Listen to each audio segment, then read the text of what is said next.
everybody. Hey everyone. Welcome to the vlog. We have a vlog this week. Yes. We're going to answer a bunch of your questions.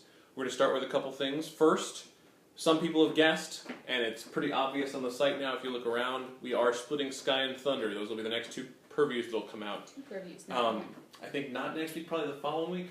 Yeah, at least. Yeah. Definitely not next week, so don't get too excited. We're still writing the very upper levels of those, Yeah. so they're not quite ready to go yet. But there's going to be two purviews, 20 boons per purview, so they're nice and full. The split difference is mythologically, although our Greco-Roman thinking is sky gods and thunder gods are the same. Across cultures and across the world, that tends to not be the case. Right. You have a lot of gods that are about the sky itself as an entity, like, for example, Anu in the Mesopotamian pantheon, or that are about air and clouds, like Quetzalcoatl or Vayu, but they have nothing to do with thunder. Right. And then you have thunder gods like Thor that actually have nothing to do with the sky, really. He does thunder, he doesn't do... Yeah, thunder and lightning. Yeah, so thunder and lightning are a thing, and then the sky and the heavens are a thing. Right. Our very classical Zeus has both, and sky that's the gods problem are we both. have. Yeah, so there's a lot of Western culture thinking that it's the same thing. And Yeah. mythologically, there's more of a split across cultures. So we have finally done that split, and it took us A long time. maybe combined work, maybe 200, 300 work hours. Yeah, it took longer than like working on Prophecy did, just because we, Yeah. we have to not only split it and figure out where the split is and what makes most sense, but then write two whole different previews for it. And make sure that the split is very good and has all the right things and everything we want to get to in each area, and just going through every different mythology and seeing the differences and seeing the specifics. And Yeah. ton of work that is not done yet, but will be done soon. So when we release that, we'll put in more specifics about these are the gods that have each one, and here's how you can help your group transition to it if you want to. Yep. We'll do all that when we actually release it. But if you want to ask about it right now, you can. Yeah, I Just guess know for, that for players that are worried, this is the main thing all our players asked was, hey, I have Sky associated now, what happens to me? Right.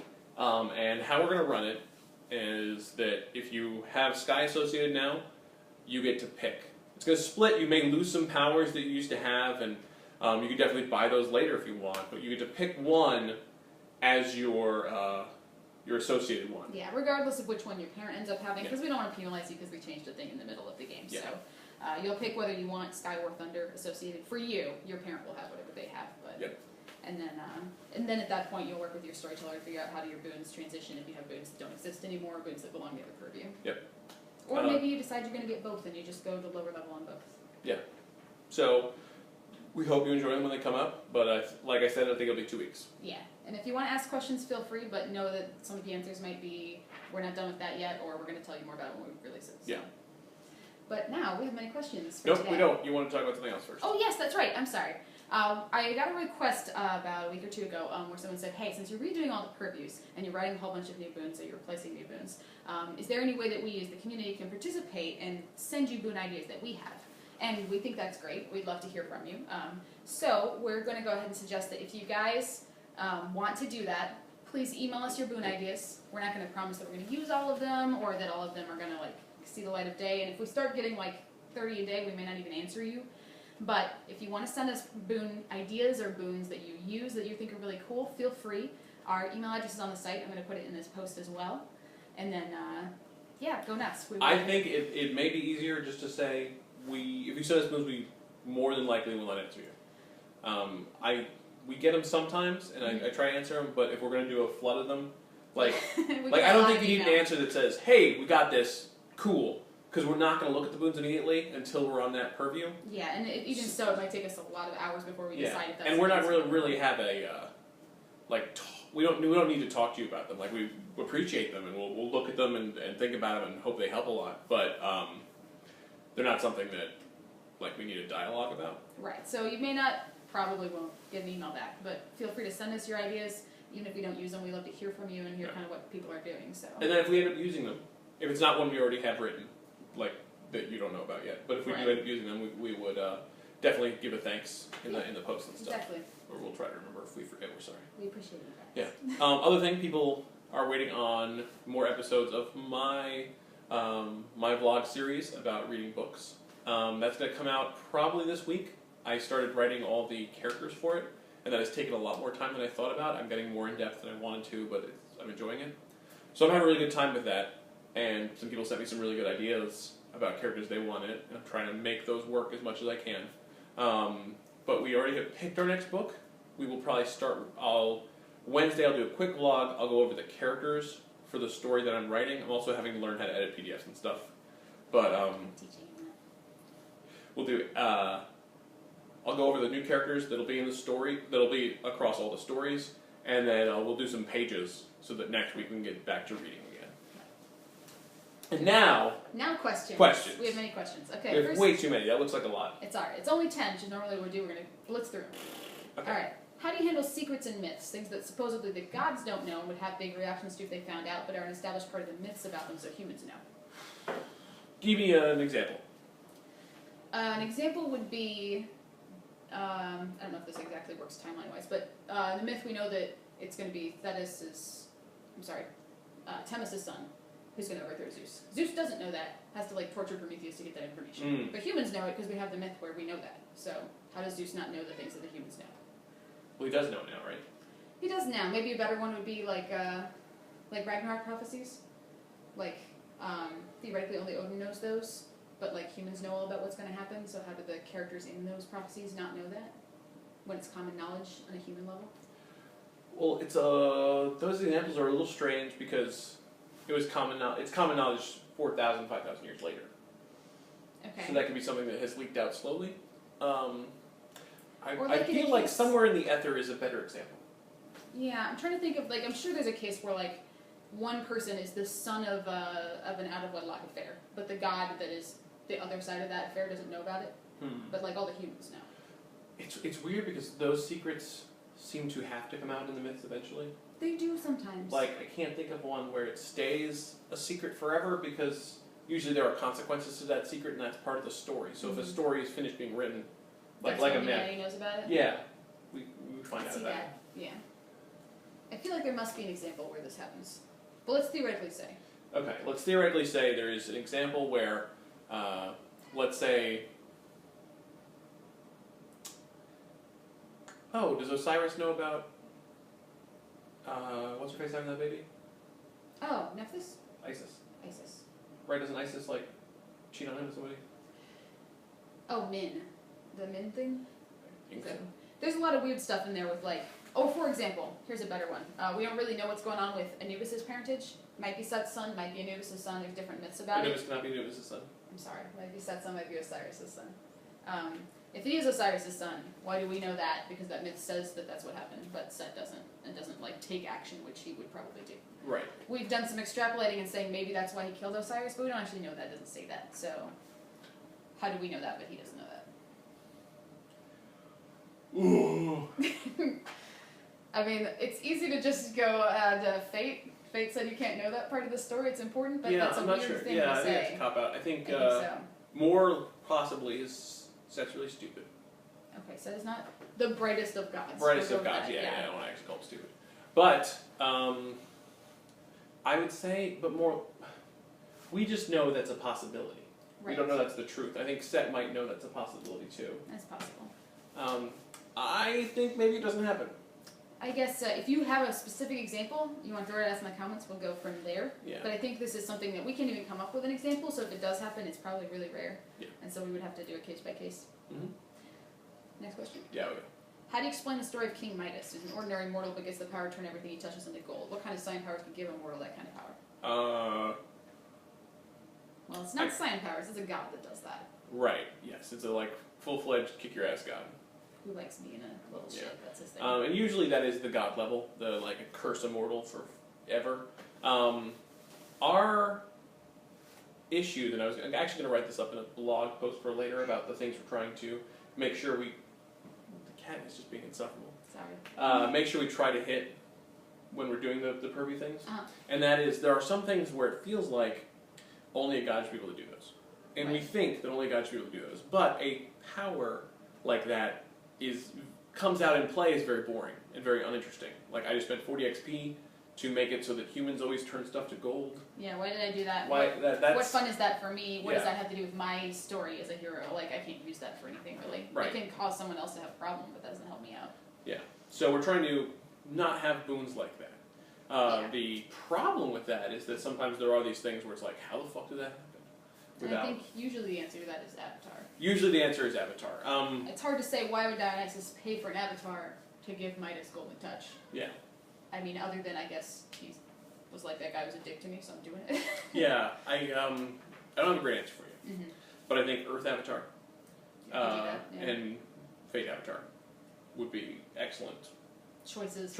Yeah. We haven't really gone over the avatars yet and what we're going to do with those. I don't think we've talked about it a lot with the vlog community yet either. I have a lot of ideas though, and I think those ideas will make something like Midas an easier thing for someone to think about doing. It wouldn't be the biggest waste. Right. I think a slightly more convoluted possibility is that if you were to have major artistry or fate powers and be able to, like, say, turn Midas's hands into relics, basically, that turn things to gold. That's also theoretically a possibility for how that could have happened. We do have body part and maiming relics in the game, so but that's even harder to, like, adjudicate. Want a better cop out? I have the best cop out. Okay. It's illusion. Oh, it's illusion. They don't actually turn to gold because he does then that. turn it off again later. It's like everything's fine. Look, everything was fine the whole time. So yes. Or it's nice as it could be poison. Yes. Or it could be madness. Like it could be just in his head and that didn't really happen. That is still a cop-out because the myth says it actually happened. So it's always a cop-out when you say, it didn't really happen, some other explanation. But you could always play those kinds of things. Or if you have a Scion that wants to do that kind of thing, doesn't have that power, they could use illusion or use some kind of drug-induced thing to make people think it happened when it didn't. So you always have that option as a Scion. Yeah, alright, next question. Screaming Cat. Can you kill a death god? Should you be able to kill a death god? Does killing a death god really accomplish anything? Well, yes, you can. Yes. You can kill any kind of god. You can kill anything. Theoretically. But you're right that it depends on what kind of death god they are and how their mythology treats that, whether or not they'll come back. Like maybe about half of the death gods currently in the game that actually run an underworld have died and that's why they're there, like Osiris or Yama. I think it depends a lot on how you kill them, where you kill them, what that means in a mythological sense. But if they're already the death god, there's nowhere else really for them to go. But maybe if you kill the death god on somebody else's turf, so they went to someone else's underworld. Like if you kill Osiris while in Japan, and he ends up in Yomi, theoretically could Izanami keep him there? Be like, you're one of the dead now, you don't get to go back to your own realm? I mean, even in his own realm, like, he can't be immortal. Right. Like, so, it's a weird, like... The conceit of the system is, yes, of course. Because, in regular mythology, most of the gods can't die anyway. So, because it needs... What? Greco-Roman mythology. Other mythologies, gods do die. Name 3. Gugulana. Okay, name 3 of pantheons we use. Oh, pantheons we use? Well, that's Gugulana's Inuna. How did he die? He was killed by Gilgamesh, ripped apart. Actually a god? Actually a god. Oh, he's the cow. Yeah, the bull of heaven. The devas, like for example, Shiva murders Kama when he's the god of love when he's trying to force him to be up with Parvati when he's still mourning over Sati. Okay. Aztecs. Sometimes people get sacrificed and they don't come back. That's true. So people do, in fact, gods do die. Greco-Roman gods specifically are supposedly immortal. They can't die. That's why they have Tartarus. But other cultures, gods do die sometimes. That's true. All right. I've been proven wrong. Where were we? But we were talking about when you kill a death god, does that count as actually death? As a I think it needs to count in the same way that killing a regular god does for the system to work. I mean, otherwise death gods always win. Everyone should be a death god. Why would you be a death god? And death gods are very powerful. When we rework death, that'll probably get changed at least a little bit. But it's not... They can't be immortal, so the conceit of the system is that all gods are an equal playing field. Yes. So unless it's a death god with ultimate stamina, they can be murdered just the same. Yeah, and I mean, we've had death gods die in our games before, and they did not come back without severe shenanigans by the people to bring them back. Yeah. I think there's a weird dichotomy where Scion doesn't really explain how to deal with the dead very well, and what the difference is between a dead soul that is mortal and a dead soul that was a god. Yeah. Especially since gods are kind of not really humans with the same kind of physical existence anyway. It's weird. Yeah. So, I would say, at least how I've been running it in my games, is that the dead gods don't actually go to underworlds. especially, we've always been saying, if they die in a Titan realm, the Titan realm kind of eats them. Yeah. They're not going to an underworld. They're going to be stuck in that Titan realm, absorbed by that Titan realm, whatever makes most sense for that place. Yeah. Elsewhere, you get into all kinds of weird political stuff of like, do the local death gods then take them and control them, or do they end up in some kind of ether rather than in an underworld because they're a god? Like, it's very weird. Yeah, I think it's going to depend a lot on the STs. version of their world and what Yeah. that means You know? until there's a better system for it. Yeah, so, sorry, but... Next question. What do you think would happen if a Scion who hasn't yet had a visitation stumbles across a Birthright relic doesn't belong to any active Scion? Could that trigger them in a visitation, or would nothing happen since there was no actual visitation? It could trigger them, as if that's part of the story, if their god wants them to do that. But like... If it's just a relic that like someone dropped, I would say no. Because Well, it's not really part of your legend, right? It's never going to happen unless the ST had planned for it to happen. That's true. And if the ST says, yeah, sure, that happens, and then your parent shows up, but... I think it's a question from kind of a PC who wants to say, in my backstory, I just accidentally found an abandoned relic, and it triggered me. And I've never met any gods or anything like that. No. Because you're not being called to be the hero when that happens. You just ran across a magic thing. And you know what? That happens to humans occasionally anyways. Yeah. Obviously, you're not a human, but I guess there's no reason for that. Like, why do you even want Your that? parent could set that up. Yes. They could just leave it there for you to find, and that would be great. And nobody would talk to you, and they'd just be like, that's how I want them awakened. That's how I want them awakened, but they would have really been there doing it, so they would have awakened you, but not really been there. But an important part of Scion is that you are the Scion of that god. Like, it's always weird when you want to somehow come into it saying, I don't know any gods, I don't owe anything to any gods. No gods are involved in my divine creation, because then why are you playing this game? yeah. It doesn't make sense, really. I know that some players want to do that because they want to be like, I get to do what I want to do. I'm not the gods aren't the boss of me. I want to be the representative of humanity that does what they want. But you're not that. That's not what you are. So, next question? Yeah. All right. How do you determine the damage from more extreme attacks that Scion allows? For example, if my strength monster picks up the Empire State Building and throws it at a Titan Avatar, how do I determine that? ST does. Guess what? It's not going to do a lot more damage than an axe. Like, I mean, maybe more than an axe, but not like a ton more. It's important that you remember that just because it's bigger doesn't mean mythological terms that it's going to hurt that much more, because you have super strength already. Anything you hit someone with is going to hurt a lot.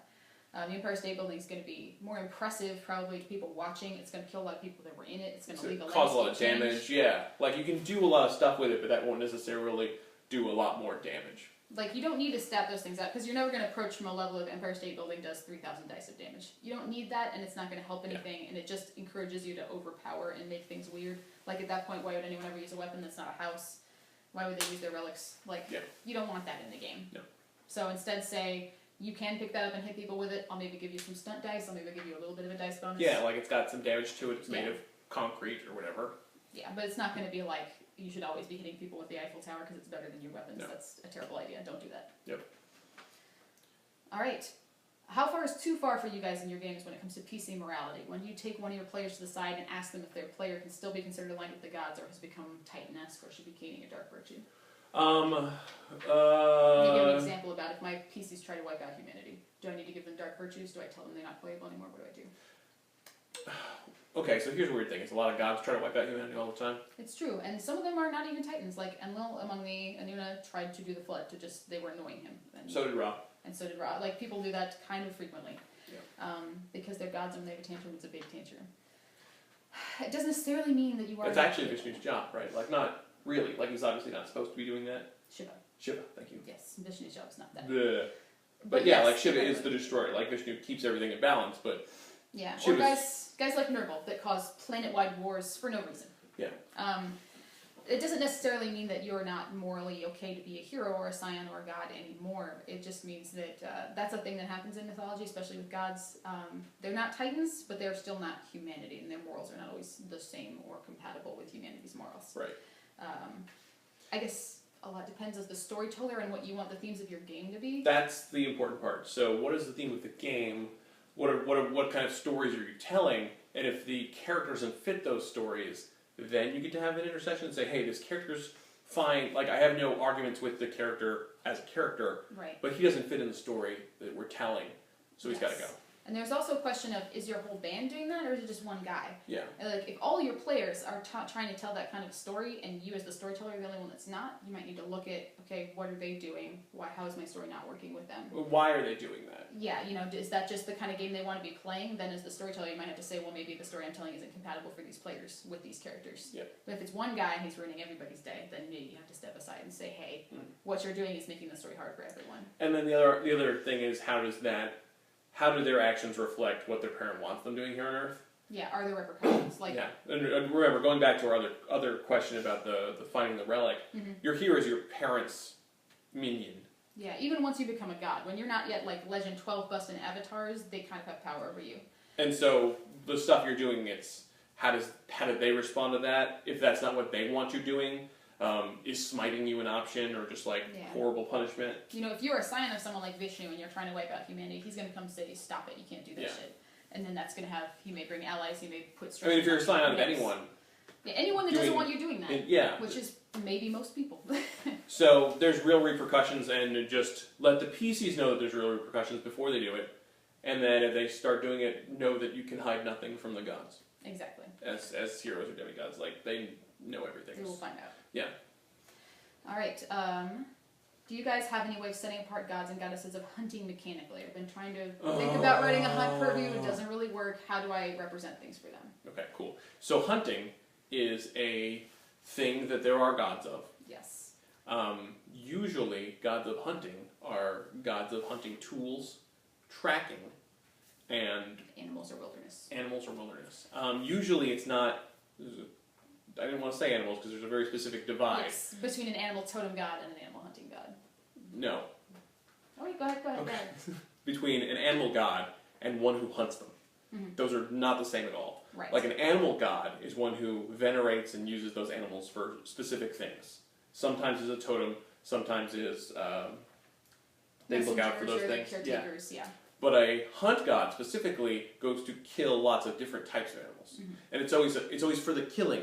So it's not, you're not a god of animals really, as much as you would pray to that god to hope to find the animals, but that's through hunting skill, right? Not through power over animals. The only mechanical way we normally differentiate them is that they often have epic perception, because that's the stat you use to hunt, to track, to find things. And hunters are, at their core, they're the guys who are, I can find a thing that I want to find and then probably kill it. Mm-hmm.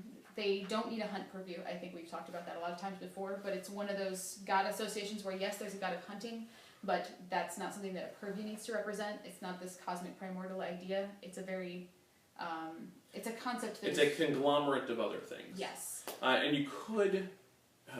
same thing about justice a little bit. A little bit. A little bit, but I think hunting is even more so a conglomerate of other justice things. Justice you can look at as divine order being a primordial concept across mythologies. Yes. Hunting is something that is like a human need that gods will represent, but it's not something that is that kind of idea.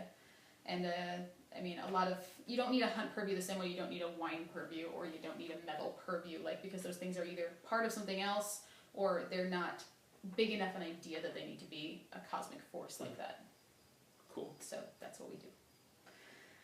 You said in an earlier vlog the difference between followers and creatures and guides is that creatures and followers are below you and guides are above you.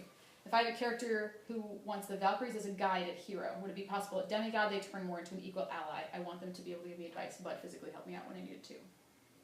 Yeah, sounds cool. Yeah, I mean, that's going to kind of slightly change. You basically talk to your storyteller to figure out what they are willing to have those things be able to do. Right, it would just be a switch from a guide to a follower. Yeah, I mean, you've gotten higher in level, you've reached kind of an equal plane with these guys.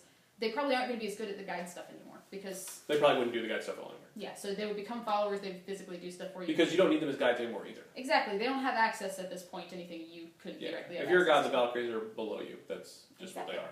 Yeah, so... I'm not saying that I'm not saying you need to always do that. Like, you could have kept them as a guide as well. Mm-hmm. But if you want them as an ally, as a follower, then that switch makes sense. You need, those are two different things, and it's point cheating to try to be both at once, basically. Cool. Alright, Nu is a Titan, Shu is a Titan, Geb is probably going to be a Titan, but the most ancient of them, Ra, is not. Why is that? Because the age doesn't always definitively decide when someone is a Titan. Because Ra has a close connection to humanity, those other people don't. That's what it is. He has a major cult system, he was the major god worshipped for long periods of Egyptian religion. He's very present and involved in a lot of myths. He's an entity among the gods, where somebody like Shu is not. Shu does like one thing in a primordial creation sense, and then he doesn't do anything else. Yeah, like usually how you can tell for the most part is you look at the stories and you see who the protagonist is in the story. Mm-hmm. And if the protagonist is more often this one person, then they tend to be a god. And usually they're doing stuff to what they call titans. So we see who divides Shu and Geb. Shu divides Nu and Geb. Shu divides Nu and Geb, But that is his only action. Right. And so he does it's part of that, like he does a primordial Titan-esque creation thing by creating air that separates sky and earth. Difference between sky and thunder. Yes, he definitely has sky, does not have thunder. And so then you have, but that's all he does. So he's a primordial creation figure that then never interacts with cult really very much, doesn't interact with other gods, doesn't have stories. I may be off here, because I often am. Doesn't someone tell him to do that? Ra. That's what I thought. That's what I was trying to get at. Yes, okay. Ra is like, yes, nobody yeah. can So get out all of three there. of them are not the protagonists of the story. It's Ra saying, these people are ruining it and this needs to happen. Do these things for me. Yeah. I'm the main character in the story telling you what to do, and you guys are doing stuff for me. And in stories where Ra is not the protagonist, but he is present, he's on an equal level with gods. Like, for example, when Isis steals the power of his name by poisoning him with Wadjet. That's a story where he's obviously not like this primordial thing that is above Isis, or that is not involved with Isis and people or similar gods. She doesn't have to like go up to the sun to do things. She doesn't need to do something crazy and like Titanic, non-human. She walks up to him as a person. Yeah, she has another god poison him, and then walks up to him as a conversation and says, "Look, I can cure you, but I want your name, I want magical powers, etc." Yeah. And that's how they do that. And he has an ongoing important function for humanity in being the sun every day, fighting off Apep, driving around everywhere. So basically, and a huge, huge cult. Like, if you look up the Ra Sun cult, it's massive. And every other god that, like, gets syncretized with him, it's always with Ra. So you have Amun-Ra or Atum-Ra or just Ra by himself, but he's always important. Yeah. So that's why he's a god. But guys like Geb, that really have no myths past their original primordial myth of how they got there, are not.